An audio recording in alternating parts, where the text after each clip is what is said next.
యుఎస్లో సదర్న్ స్టేట్స్లో అంటే మిసిసిపి, అలబామా, లూజియానాలో ఫ్రైడ్ గ్రీన్ టమాటోస్ అని ఒక డిష్ చేస్తారు. ఏం లేదు, టమాటోస్ని ముక్కలుగా కట్ చేసి బ్యాటర్లో ముంచి వేయిస్తారు, బజ్జీలాగా, టమాటో బజ్జీలాగా. ఈ గ్రీన్ టమాటోస్ ముక్క యాక్సిడెంటల్గా వచ్చింది మా యార్డ్లోకి.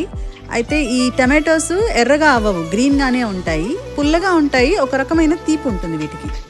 ఫ్రైడ్ గ్రీన్ టమాటోస్ ఎనీవేస్ మాకు నచ్చలేదు, సో టమాటో పచ్చడి చేశాను.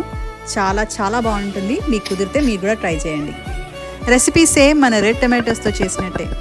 ఈ డిష్కి వాడిన సెరానో పెప్పర్స్, గ్రీన్ టమాటోస్, ఇంకా కరివేపాకు మా తోటలోంచి. గ్రోసరీ స్టోర్స్లో టమాటిలోస్ అని చెప్పేసి గ్రీన్ టమాటోస్ అమ్ముతారు, వాటితో చేసుకున్నా కూడా బాగుంటుంది పచ్చడి.